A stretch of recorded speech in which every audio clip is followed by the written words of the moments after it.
trainers or presenters they make, they don't make any conscious effort to make the subject attractive for their audience. They don't make that. And that is a challenge. They just come onto the stage and then like a speaker, like a recorder has started blah, blah, blah, blah, blah, blah, and then they finish it somewhere and then they go on. There was no question what was the subject is all about, why they have been there, what is the purpose about it.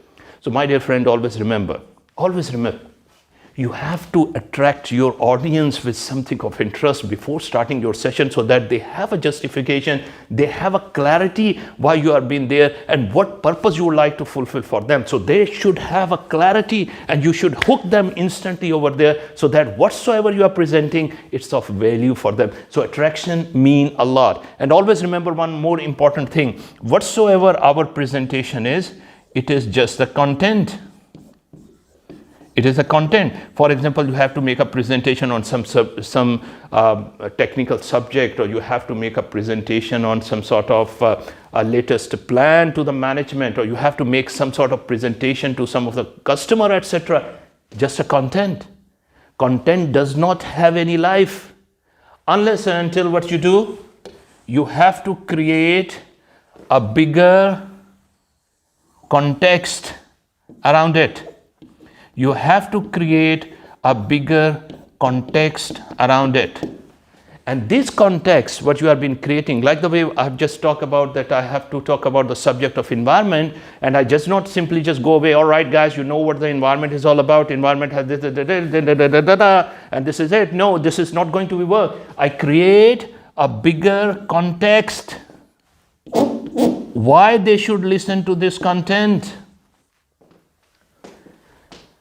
Are you getting the point what I'm trying to face right now? I wish I could be in front of you and we can talk more on to that, but just take these points whatsoever. And as I mentioned, I'm always available to answer your question. If you have any sort of scenarios, any ideas, thoughts, suggestion, any confusion, you can come to me at any time.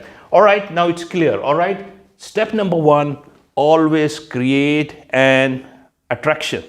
All right, once you have created an attraction, what exactly you do then the step number two come into place. Step number two is after attraction, you go into the entry level of your presentation. That is the second step.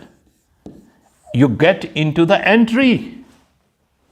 Now, what is that entry is all about? So you have attracted the audience and they have been ready to listen to you, what you have to talk about. Now, if I talk about the subject of environment, is a bigger subject. I cannot touch upon on all the aspects of it. So I have to be very precise, aligned with the expectation of my audience. Then I always highlight some sort of objectives which we are going to talk about during this presentation. And these objectives, are aligned with what? These objectives are aligned with what? These objectives are precisely aligned with the challenges which we have already worked out. So in that instance, I have to put into the entry level. Entry level always happen with the objective. Objective mean that what outcome I'm going to get. Remember, I have talked about that. What outcome I'm going to talk about that. So 2 stages. There are 5 stages of a world-class presentation. In every case, and I would ask you to take it as a case study. And what is the assignment I'm going to ask you to do, that once you learn these 5 stages, now being as a student of a public speaking, what you have to do, you have to take all of these steps in front of you, and then you have to go to any of the world-class presentation. For example, you open up any of the TED Talks and you see, and you have to observe as a student that, for example, what is the attraction strategy which speaker is using. Then secondly, you have to look into that. What is the entry that speaker has been making? And the third thing I'm going to talk about is the third aspect. What is the engagement? How that speaker, that trainer, that presenter is engaging the audience. So the step number 3 we are going to talk about is how we are going to, all right, step number 3, how we are creating engagement.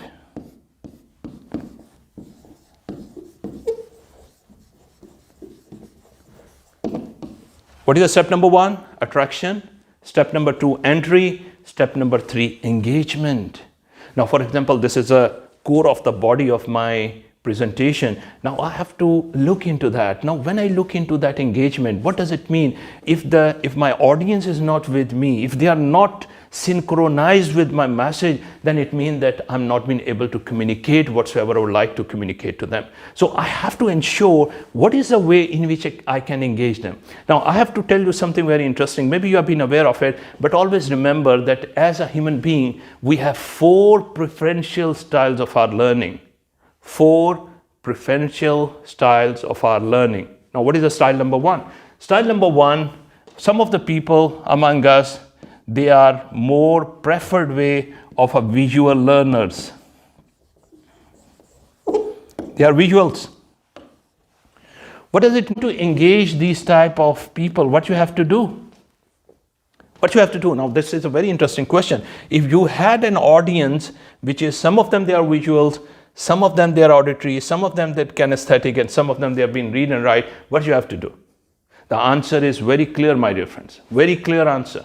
You have to make your program in such a way that once you are running your program, the people who are being visuals can see the thing. Now, for example, I started using the board.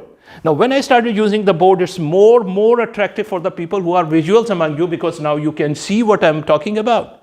Now, when I simply talk about something, the people who are being auditory, they enjoy that, because whatsoever I've been talking, they can understand, they can comprehend that, and this is something over there.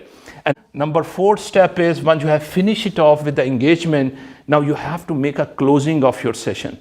And always remember that if you are a professional speaker, you always prepare in advance what should be your entry and what should be your attraction and what should be your exit. You always plan in advance, because these are the most critical things in the whole structure of your presentation. What is your entry? How you are going to make an entry over there? What are the things you are going to talk about? You have been very well planned and very well rehearsed over there. And then you have to go into the exit part, and you have to see what are the things you can do in which you can actually leave over there. So the exit is the one you can talk about. Exit. Now, exit is always happen when you are going to talk about some sort of conclusions over here. Conclusions. And these conclusions you can either make in form of some interesting story over there, or you can highlight some sort of facts over there, or you can make some sort of a conclusion with some interesting quote over there. Many number of times when people has asked me this thing, and they asked me a question, they said, Kamran, why it makes you motivated?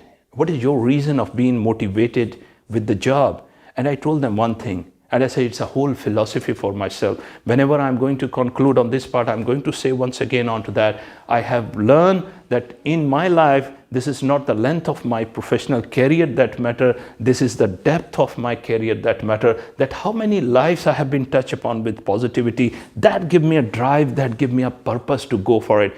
So normally I close my sessions with that. Now you can sense that when I do it with some sincerity, how much it has been impactful.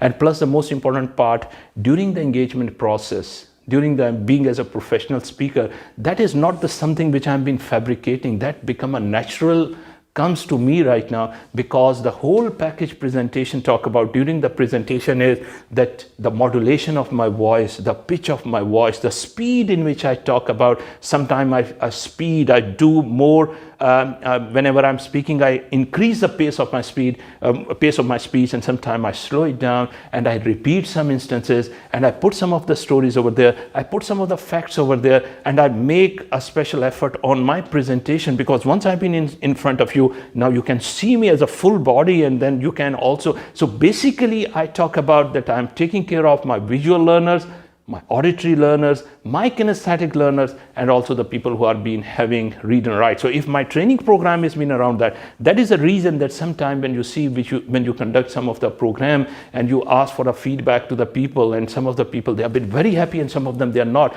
Might be some of the people, if you have just make your session only on lecture, the people who are auditory will be most happiest, but the people who are visual will not be happy at all. Or the people who are kinesthetic will found it dumb, they didn't get anything out of it. So what, as a professional speaker, you have to look into that engagement, and then you have to plan your exit. And sometimes this conclusion you can also make with those challenges or the outcome which you have already identified.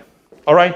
Now here, the story doesn't stop. The most important aspect over here, which is called the last part, which I'm also doing right now, which is called that whenever you are being actually having a presentation over here, you have to give certain extension part to your presentation. So what is that extension I have just used? Have you guessed that? That after the presentation, I said either normally I share my book freely with all the audience, so this is an extension onto it. Then number of times I've also asked and highlight, and there are some of the colleagues who actually come back to me, ask for some sort of coaching and counseling. I did that for them, and I also facilitated that part, that today I'm going to leave a link for you, and when you are going to work onto that link, you can actually come out with the type of your preferential learning. And this is amazing because I'm been putting some extension to my presentation. And also last but not the least, whenever you are been working onto it, I said you have to actually work onto these 5 steps. And when you have a 5 steps, you are going to do that. And especially when you are going to listen and to look into the world-class presentation, you had an interesting scenario of learning, and you can learn a lot. All right.